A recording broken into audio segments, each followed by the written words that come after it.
But I'd be curious because if I was someone listening in, I know, Paul, you would say it's not a pure carnivorous diet if you do have a little bit of fiber and a little bit of vegetables. But if I'm listening to this and I hear, okay, well, fiber apparently isn't necessarily absolutely necessary, right? Is what you're saying. But at the same time, why wouldn't I just go eat meat, go carnivorous, but also keep a little bit of fiber in my diet and not totally get rid of it? What would be the use of absolutely getting rid of all fiber whatsoever? So this gets into the idea of a carnivorous diet, right? In order to eat a carnivorous diet, you're going to eliminate all You have fiber. to, So, yes. and that's the idea that to understand what a carnivorous diet is, you have to do a carnivorous diet, right? A carnivorous diet is not eating meat and vegetables. And this gets into something which we haven't talked at all about, which is the large body of data around potentially toxic and clearly toxic compounds in plants. So the idea around a carnivorous diet is that removing plants is a benefit because of all of the negative things in plants, all the toxins, all the digestive enzyme inhibitors, et cetera, which we should probably elaborate on. The removal of fiber is one of the side effects of that. And what we are illustrating over the last amount of time is the fact that, in my perspective, the removal of fiber, not harmful in any way, shape, or form for people, and in some clinical conditions, quite helpful. Does that make sense? Does that answer your question? It makes sense. So, I mean, then what are the toxic and dangerous effects of these, some vegetables, et cetera, that you haven't talked about yet? Like, can we go deeper on that? Yeah, we can absolutely go deeper. And then we can talk about toxic compounds in meat. I would love to talk about that. We should definitely talk about both. We should talk about both. So I will note that before you cook it, Layne, meat doesn't have any toxic compounds that I'm aware of, but we can debate that. Okay, we'll debate it. Heme iron. Let's talk about heme iron. I would love to talk about heme iron, but first let's talk about plants. That can be converted to a carcinogenic compound. Go ahead. Yep. Only in the context of calcium deficiency in rats and N-nitroso compounds from nitrates, but we'll talk about that. I think that heme iron is a fantastic thing for people who want to actually absorb iron and use it to make red blood cells so we can live. So let's talk about plant toxins, right? Let's talk about how toxic plants are. Now, the overarching perspective here is, I think, quite interesting from the perspective of evolution. Plants do not exist to feed humans. Plants have their own agenda. This is anthropomorphization, but indulge me. Plants exist to move their DNA forward evolutionarily. They do not exist to feed humans. Kale doesn't give a shit. How are animals different than that? The animals are completely different, are completely the same as that. But plants are looking out for themselves. Plants can't move. They can't defend themselves. So what they have done is evolve myriad pesticides and toxins to defend against rodents, insects, herbivores, and other people, or humans, or whoever wants to eat them. Now, this list is long. It is exhaustive. The first thing I would do is refer people to an article from Bruce Ames, who was actually Rhonda Patrick's mentor when she was in graduate school, I believe. And the title of this article is Dietary Pesticides, 99.9% all natural. What Bruce Ames notes in this article is that plants have so many toxins that have never been characterized and that have either been shown to be harmful in rodents or just never even looked at to be characterized in humans, and that the majority of what we take in terms of pesticides are from plants. There are thousands. And if you look at the biochemical complexity of plants, it is incredible. It's overwhelming. There's a chart on the second page, 49 natural pesticides and metabolites found in cabbage, 49 molecules. How many of them are characterized in humans? 3. We don't even know what these molecules do. The idea is that plants are evolving chemicals which are meant to hurt animals which consume them, or else the plant would get consumed. If this were Willy Wonka's chocolate factory and you could just run around eating whatever you want and it all tasted great, and I guess the metaphor is breaking down because it all has sugar. But let me just finish the thought. If plants were like, candy cane lollipops and you could just go eat them all, there would be no plants left on the earth, right? Plants have to be in this constant warfare with herbivores and with animals that eat them. And so plants have tons and tons of pesticides. They're not characterized. We don't know what they do. The first one on this list, let's just talk about this one because it goes back to what Layne was saying about sulforaphane, which I would love to talk about. Glucosinolates. This is in cabbage. So table, 49 natural pesticides and metabolites found in cabbage. The first one is glucosinolates. Glucosinolates are like glucoraphanin, which is the precursor to sulforaphane. So the way that sulforaphane gets made is when myrosinase in the plant combines with sulforaphane when the plant is chewed. Sulforaphane does not exist in plants in a native form because if we look at the biochemistry, it is too oxidatively active. Sulforaphane would cause oxidative damage to the plant and probably kill the plant if it were active in the plant. So it's in a glucoraphanin form, myrosinase activated. This is how glucosinolates work. They get activated by myrosinase in the chewing of the plant. This is an evolutionary mechanism saying, I'm a piece of kale, I'm a brassicate vegetable, whether it's kale, broccoli, Brussels sprouts, cauliflower, those are all hybridized. But basically the oldest brassicate vegetable, a plant is sitting there, an animal comes along and chews it, the myrosinase combines with the glucosinolate, and what do you get?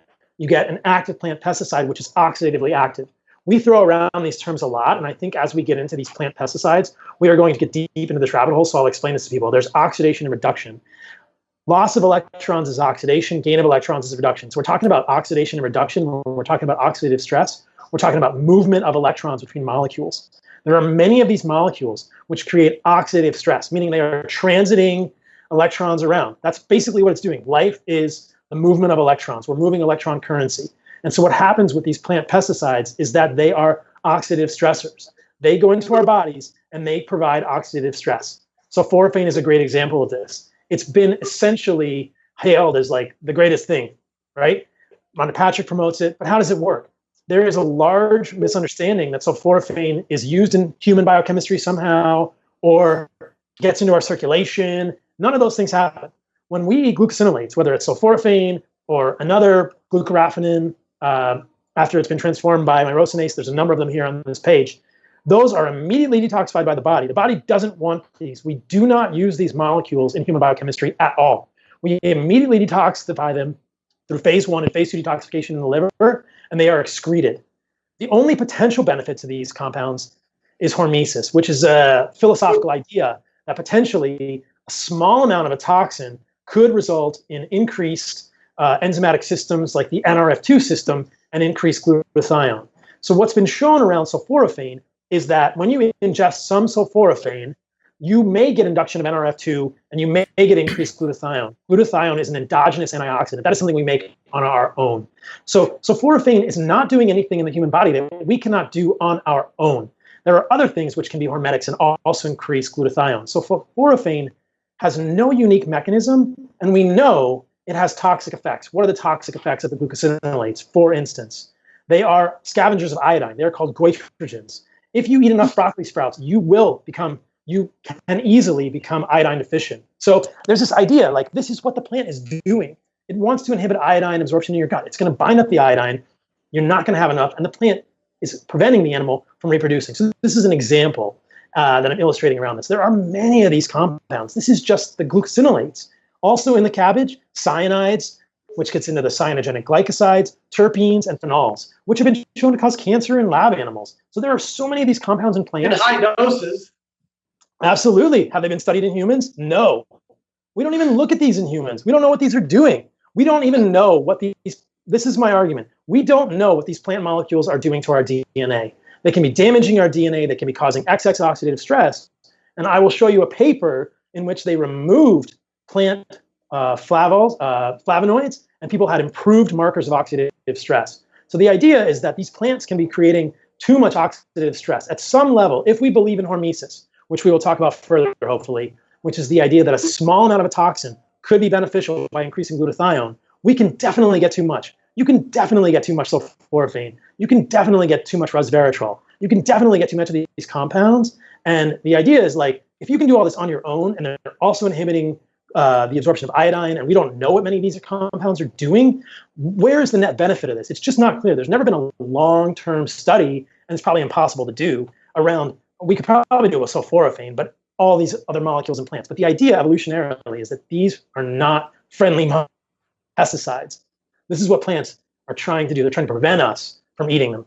So that's the overarching idea around plant pesticides. There are multiple other types of toxins in plants which we can go into. Oxalates, phytic acid, tannins. There are so many of these which can be harmful. There's phytoalexins, there's digestive enzyme inhibitors, cyanogenic glycosides, like I said. it's huge. The list is huge, and there's some evidence that these can actually be directly harmful to humans. So the idea is that plants don't give a shit about humans. They're basically trying to kill anyone. Plants don't want you to eat them. They don't want us to eat them. They never want us to eat them. If we can tolerate them, which may be genetic variability between humans, then perhaps we can tolerate a small amount. But ultimately, the question is there any net benefit? I would argue no. And there's probably a net detriment, which is the idea around a carnivorous diet. How do you feel when you remove all the plants? How do you feel when you remove all of these anti-nutrients and toxic compounds? What do you think, Layne? I think all this discussion of feelings is so important. Well, I think biomarkers look. I mean, you want an objective endpoint? Sure. How's your insulin sensitivity? How's your neuroinflammation? Let's check your IL-6. Let's check your microglial activation in your brain. Sure, let's do all that. Okay. Feel your feelings, Layne. Feel your feelings. Sure, I'm happy to get my blood work done.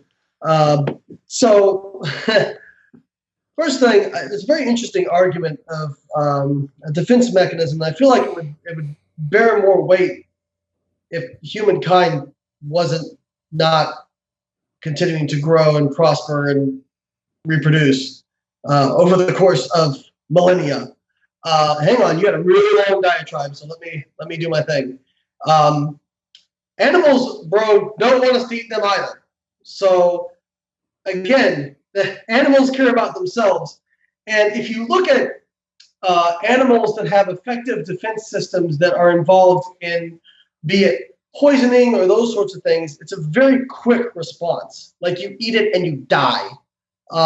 It's not something that, us plants, they ate me, but you know what? They're gonna stop eating us in about 70 years. Oh, well, that didn't work. Maybe in 10,000 millennia they'll be able to stop eating us because we're slowly poisoning them.